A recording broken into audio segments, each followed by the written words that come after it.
लोगों को सूचित किया जाता है। गंगा नदी का जलस्तर लगातार तीव्र गति से बढ़ रहा है।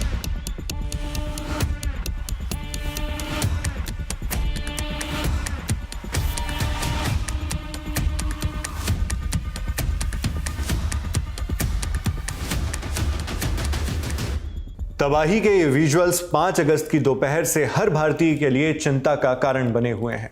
तस्वीरें उत्तराखंड के जिले उत्तरकाशी की हैं। उत्तरकाशी में आने वाले गांव धराली में ये तबाही मची। अब इसके बाद रेस्क्यू वर्क की कोशिशें जारी हैं। कई लोगों को रेस्क्यू किया भी जा चुका है, मगर फिर भी बड़ी चुनौती अब भी बरकरार है। असल में जहां हादसे की सबसे ज्यादा इंटेंसिटी थी, वहां तक पहुंचने में रेस्क्यू टीम्स को बहुत मुश्किलों का सामना करना पड़ रहा है।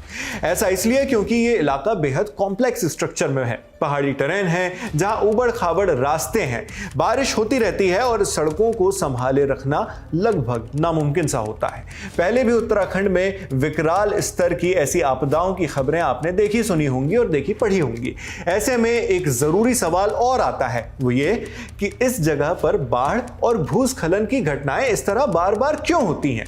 इस बारे में बताया एनवायरमेंटलिस्ट चंदन नयाल ने। नयाल बताते हैं कि यहां बसे गांवों के पलायन से इस पर असर पड़ा है। साथ ही जंगलों का उजड़ना भी एक गंभीर समस्या है। फिर बारिश का पानी अपने साथ इतना सारा मलबा कैसे ले जाता है, इस पर चंदन नयाल ने जो बताया, सुनिए। से जंगलों को लगातार बचाना जो है गांव के लोगों का जो दायित्व है, वो सबसे पहले जरूरी है कि गांव के लोग आज, क्योंकि गांव में पलायन हो रहा है तो लोग जंगलों से दूरी बढ़ा रहे हैं।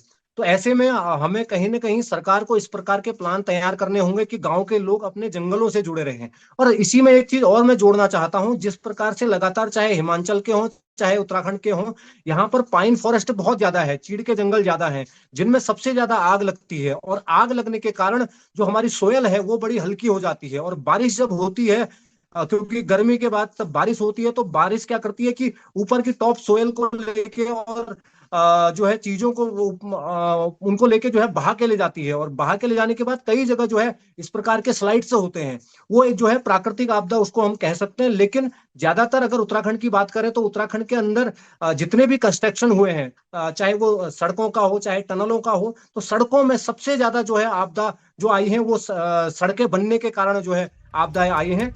यहाँ एक्सपर्ट ने बताया कि सड़कों के कंस्ट्रक्शन के चलते उत्तराखंड में सबसे ज्यादा आपदाएं आई हैं। इसमें और गंभीर बात यह भी है कि आपदाओं के बाद इन्हीं सड़कों के खराब हो जाने की वजह से रेस्क्यू ऑपरेशन भी मुश्किल हो जाते हैं। इस बारे में इंडिया टुडे के रिपोर्टर जितेंद्र सिंह ने एनडीआरएफ डीआईजी से बातचीत की है। दिल्ली में मौजूद आईटीबीपी के कंट्रोल रूम में डीआईजी मोहसिन शाहिदी ने बताया कि उत्तरकाशी के लिए टीम किस तरह भेजी जा रही है और घटना स्थल पर पहुंचकर रेस्क्यू करने में फिलहाल क्या दिक्कतें हैं। रोड बाधित है, व्हीकल्स का जाना संभव नहीं हो पा रहा है, तो हमारी स्मॉल टीम टेरेन से वहां पर निकाली गई है आगे के लिए। और अगर संभव होगा तो वो दूसरे रास्ते से, टेरेन के रास्ते से वहां तक पहुंचने में सफल होंगे। जितने स्पेशलाइज्ड इक्विपमेंट्स हैं, ये अलग अलग एजेंसीज हैं जिनके पास रहते हैं, तो इनको बुलाया जाता है और उसको वहां पर यूज किया जाता है, इस्तेमाल किया जाता है। इसके अलावा हमारे पास कैनाइंस में कैलिबर डॉग्स भी हैं जिनका इस्तेमाल किया जाएगा। और इन सब चीजों का एक समन्वय के साथ जो है कहां पर किस चीज की जरूरत है वो देखी जाएगी और उस तरह से उसका इस्तेमाल किया जाएगा। एनडीआरएफ डीआईजी ने जो बातें बताई, उन्हें और बेहतर ढंग से समझने के लिए यहां से सीधे मौके पर चलिए। किस तरह मशीनों के थ्रू रेस्क्यू वर्क हो रहा है, आपको ये दिखाते हैं। इंडिया टुडे के रिपोर्टर आशुतोष मिश्रा इस वक्त वहीं पर मौजूद हैं। पहाड़ों को, चट्टानों को तोड़ती हुई ये जेसीबी इस समय भटवारी में खड़ी है। रास्ता बंद है और रास्ता बंद होने के साथ साथ ही पूरे धराली में जो आपदा आई है उसमें राहत बचाव कार्य में भी बाधा बन रही है। ये सड़कें राष्ट्रीय राजमार्ग थीं, जब तबाही आई तो उसका असर यहाँ भी देखने को मिला। सैलाब के साथ सड़कें बह गईं, कुछ हिस्सा रह गया, कुछ हिस्से को तैयार किया जा रहा है ताकि ये रास्ता तैयार हो तो राहत बचाव कार्य शुरू हो।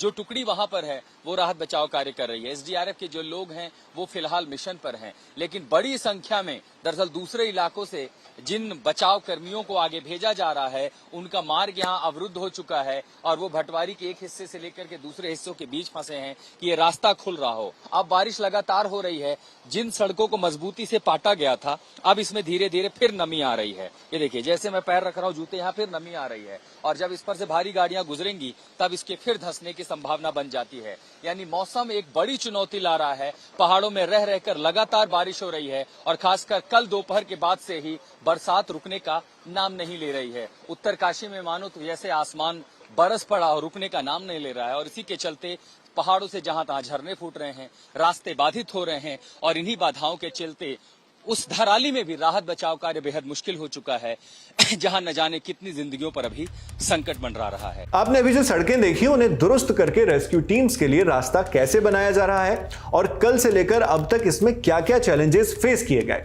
ये बातें आशुतोष मिश्रा को बॉर्डर रोड्स ऑर्गेनाइजेशन यानी BRO के जवान ने खुद बताई। सुनिए। कल 4 बजे के आसपास से बारिश शुरू हुई है, जिसमें 3 जगह बादल फटा था। सबसे पहले ऊपर हरसिल में जो फटा, फिर उसके बाद दराली में फटा, उसके बाद सुक्की टॉप में फटा। 3 जगह बादल फटे जो 3:45 बजे के आसपास। जैसे ही बादल फटा तो पानी एकदम बढ़ा, जिससे हमारा 2-3 जगह से रोड टूटा और तुरंत हमने रोड को रिकवर भी किया था। लेकिन बाद में रात को जो कंटिन्यू बारिश रही, हैवी बारिश थी, तो उसकी वजह से जगह जगह से बास आउट हुए। और ये स्लाइड जोन है, ये जिस जगह पे हम खड़े हैं ये लगभग 2-3 किलोमीटर की जो पहाड़ी है पूरी स्लाइड जोन है। तो ये कम्प्लीटली 3 जगह से अभी सिंकिंग हुई है, जिसमें हमने रात से ही मशीनें लगा रखी हैं। एक्सीवेटर, इसको पापड़ गार्ड बोलते हैं। ये हर साल पास आउट होता है, इस साल भी हुआ है, लेकिन अब की बार कुछ ज्यादा हो गया। ये सभी जानकारियां 6 अगस्त के फर्स्ट हाफ तक हमारे पास आई। हालांकि आप जानते ही हैं कि ये एक बहुत क्रिटिकल मामला है जिसमें लगातार नई जानकारियां जुड़ रही हैं।